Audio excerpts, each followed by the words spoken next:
Bonjour à tous. Je suis heureux de vous retrouver encore aujourd'hui avec un nouvel invité dans cette séquence l'invité de Pascal. Et aujourd'hui, on retrouve Damien Boyer. Bonjour Damien. Salut Pascal, salut, content d'être avec toi.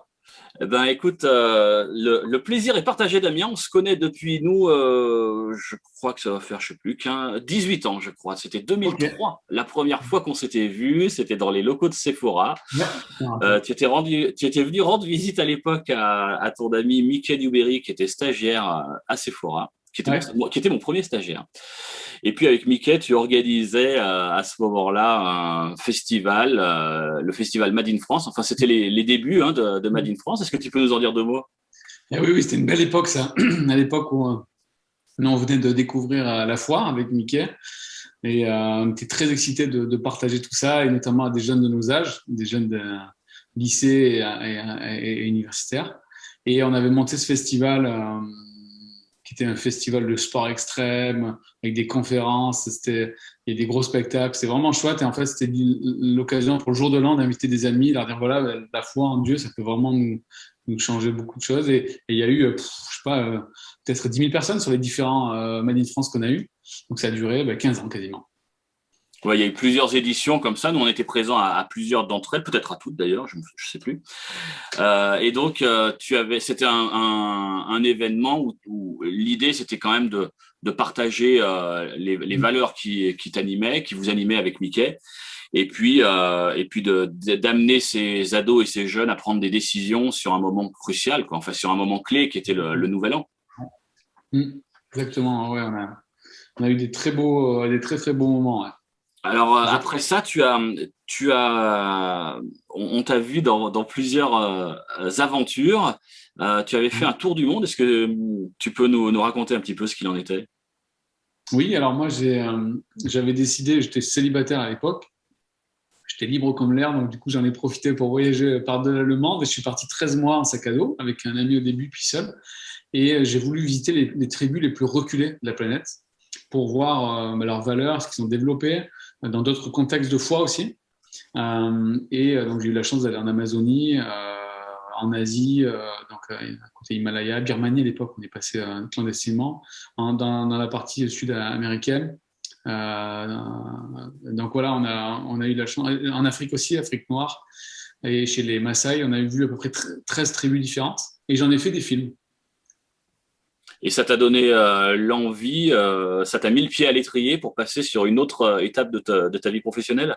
Ouais, exactement, parce qu'en fait, à la base, je suis charpentier. Donc, comme notre grand maître, j'ai suivi le métier du charpentier de Jésus. Et puis, vraiment, je faisais plus des maisons au Saturbois. Et puis, d'où le Canada aussi, où j'ai passé une année. Et puis, quand j'ai vécu cette aventure, qui était quand même un beau défi personnel, j'ai fait de belles découvertes à tous les niveaux et j'ai voulu le partager. Et j'en ai fait des films qui a intéressé des télés. La petite chaîne Voyage à l'époque sur le câble, puis c'est arrivé à France Télévisions, jusqu'à RMC Découverte, on était le premier programme français. Et donc, du coup, ça m'a amené à monter une boîte de prod, parce que je me suis dit, mais c'est génial, aujourd'hui, j'ai l'opportunité de parler à tous les Français via les chaînes télé. Mhm. Et ils étaient complètement OK avec mes valeurs, avec ma foi. Et je me suis rendu compte que c'était pas du tout inaccessible. Au contraire, on nous attendait, sans cacher quoi que ce soit. Et pour moi, c'était magnifique. Donc, j'ai foncé là-dedans. Et aujourd'hui, c'est la 10e année avec mon épouse qu'on a cette société de production qui s'appelle Orawa Production et qu'on a vraiment développé dans cette idée de partager l'évangile, mais au grand public. Et donc, on travaille avec des chaînes, avec France 2. On a une émission régulière avec France 2. On a fait des films cinéma qui a été élu meilleur film de l'année. Un film a été élu meilleur film de l'année des 10 dernières années sur Allociné l'année dernière. Donc, il y a des miracles assez dingues, parce que je ne viens pas de ce milieu. Hein. Je te rappelle que je suis charpentier et je me retrouve Ouais. réalisateur. On a une équipe de 12 personnes aujourd'hui, donc c'est une grosse boîte de prod, parce que dans le milieu de la production, c'est pas courant. Souvent, c'est des freelances. Et là, on a développé en société.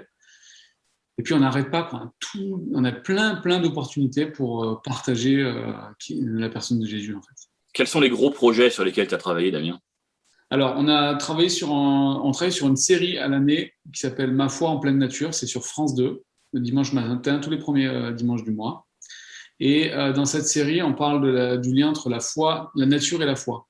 Le pitch, on appelle ça pitch, c'est si la nature était une Bible, qu'est-ce que nous dirait de Dieu? Et donc, on va rencontrer des spécialistes, des passionnés de la nature. Ça va être un apiculteur qui va nous faire le lien entre les abeilles, la colonie et l'église. Ça va être un grimpeur qui va nous parler du lâcher-prise, de la façon de savoir tomber.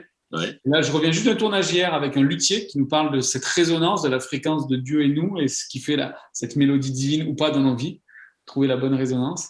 Et donc, c'est génial. En fait, on fait exactement le même principe qu'avec Jésus, c'est d'utiliser des paraboles, des images de la vie, de la nature, pour parler à notre cœur. Donc ça, c'est cette émission, ma foi, en pleine nature. Après, on a une série qui s'appelle Inside, et ce soir, justement, donc là, on est jeudi 29, ça va être diffusé après, j'imagine, mais ça sera en ligne. On a une série qui s'appelle Inside avec EMCI TV, qu'on coproduit, qui parle de transformation de vie, vraiment de témoignages spirituels.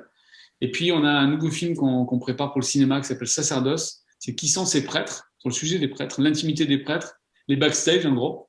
Qu'est-ce qu'ils croient, qu'est-ce qui les motive, quelles sont leurs galères aussi. Voilà, donc on est assez large sur les types de sujets, mais on reste focus sur les sujets de la foi chrétienne. Alors, tu as travaillé aussi sur d'autres prods un peu extérieurs au monde chrétien, on va dire. Tu as travaillé, je crois, avec Yann Arthus-Bertrand. Tu peux m'en dire un mot? Oui, alors Yann, on s'est rencontré au Congo il y a quelques années et il m'a demandé de travailler sur un film qui vient de sortir l'année dernière, qui s'appelle Woman. C'est comme le film Human pour ceux qui connaissent, avec le fond noir des témoignages. Là, c'est sur les femmes, 2000 interviews dans le monde, dans 50 pays. Et donc, moi, je me suis occupé de tourner la partie indienne. Donc, des femmes attaquées à l'acide, des femmes violées, c'est des sujets assez durs. Et donc, ouais, c'est un très, très beau film que j'encourage à voir. Voilà, on a aussi, nous, réalisé un film qui s'appelle Et je choisis de vivre, qui est ce film qui a eu vraiment une belle sélection. Oui, on l'avait promu l'année dernière, lorsque tu avais sorti le DVD en novembre, je crois. On avait promu, on avait pas mal parlé de ce film, de ton film dans La pensée de Pascal. Ouais.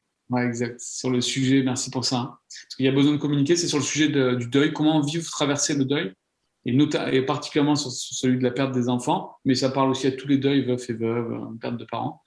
Et c'est un sujet tabou qui bénéficie beaucoup d'apaisement quand on connaît le témoignage des autres, quand on apprend quelques clés. Donc voilà, c'est ce genre de film qu'on fait. Et c'est génial parce que nous, on a un métier où on a les retours, on a le retour des gens qui nous écrivent et ça participe à beaucoup de transformations de vie. Et pour des chrétiens, c'est magnifique, on se sent vivant, quoi. Alors aujourd'hui, donc tu continues ton travail de prod, tu es installé dans la Drôme, on n'est pas loin l'un de l'autre, on est à 20 km. Ouais. Même The place to be, c'est là. Hein, ouais, c'est ça, the place to be. Ouais. Et tu as créé un studio? Oui, on a créé un studio, donc comme je disais, on est 12 personnes, 12 collaborateurs, donc ça va de l'écriture à la préparation du projet, à la captation, à la post-production, étalonnage, mixage, jusqu'à la distribution cinéma. On est distributeur cinéma aussi.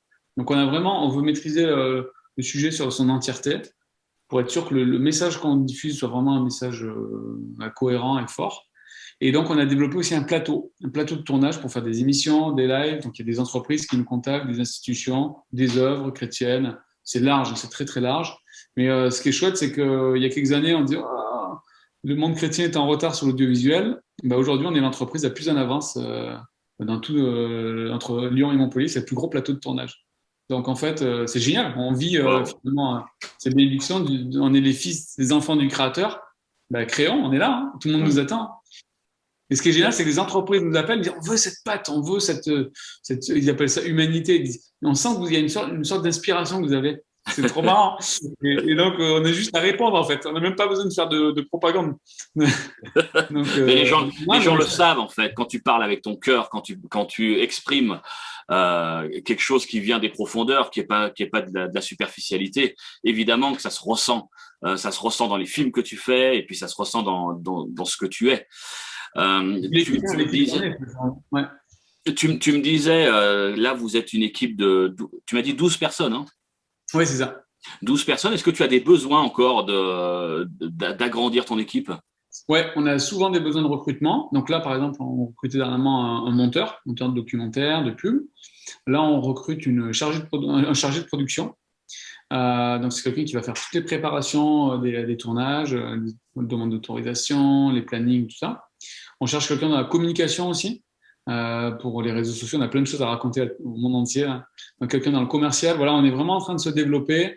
On a plein de projets en cours, des projets en fait, on a plus de boulot que de capacité de produire, donc c'est génial. Mais par contre, on est ambitieux, donc on veut vraiment avancer. Et ce qu'on aime, ce qu'on aimerait, hein, vraiment, on le fait naturellement, mais c'est connecter avec des personnes qui ont la même philosophie, la même façon de voir la vie que nous, la même foi ardente, et puis faire des interactions. Nous, on croit qu'il y a vraiment un phénomène un jeu de taille, c'est-à-dire qu'à partir du moment où on est une structure qui a une certaine taille, une certaine réputation, on va pouvoir décrocher des projets beaucoup plus importants que simplement plein de petites structures qui se connaissent, qui se partagent. Nous, on le voit, là, on a des projets qui sont au cinéma. Bon, ben, si on était resté petit, entre amis, à faire des collectifs, ça n'aurait jamais marché. Donc on est en gros, on essaie de chercher, de connecter avec d'autres talents.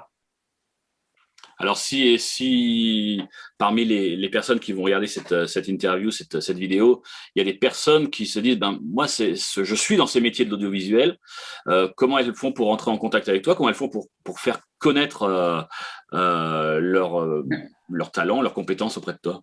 Alors, on va vous mettre sur la vidéo un petit formulaire. Vous pourrez mettre ce que vous faites dans le domaine de l'audiovisuel large, hein, la vidéo, la photo ou l'écriture. Et vous pourrez l'envoyer à des amis. Souvent, on pense pas, mais il y en a un qui travaille à France 3, qui est cadreur, l'autre qui est un jeune, il a 16 ans, mais qu'est-ce qu'il est bon, il a fait un film pour l'Église. Ben, tous ces gens-là, même des bénévoles, on veut les connecter ensemble. Et peut-être aussi, nous, on se rend compte qu'il y a beaucoup de talents qui sont perdus. Après 18, 20 ans, 21 ans, ils disparaissent parce qu'ils n'arrivent pas à trouver de boulot, ou ils sont déçus, ils ne sont pas dans le bon contexte. Et en fait, ils vont faire d'autres métiers. Et donc, nous, on essaie de les trouver avant qu'ils se dispersent pour dire, oh, on croit en toi, on peut continuer à te former, on peut t'encadrer, on peut t'encourager. Et donc, d'où la création de ce petit réseau. D'accord. Donc, on va mettre dans la description de cette vidéo, on va mettre un petit formulaire. Et si les personnes sont dans les métiers de l'audiovisuel, elles renseignent ce formulaire. Et puis, comme ça, toi tu auras un inventaire des talents, quoi. Ouais, exactement. C'est ce que tu recherches aujourd'hui.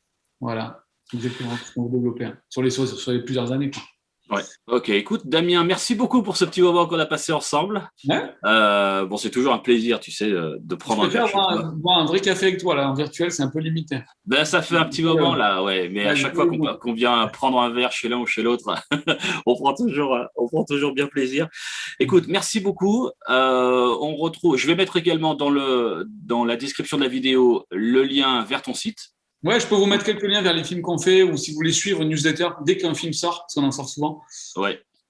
Suivre aussi. Ouais. Donc, on va mettre ça dans la description. Et puis, pour tous les autres, on se retrouve dès demain dans La Pensée de Pascal avec un nouvel email. Et pour les personnes qui ne connaîtraient pas encore, eh bien, il y a également un lien pour s'inscrire à La Pensée de Pascal. C'est un email quotidien où je vous raconte des tas de choses. Vous verrez ça en les lisant. Merci beaucoup et puis à bientôt. À bientôt, merci Pascal. Salut Damien. Salut encore, merci.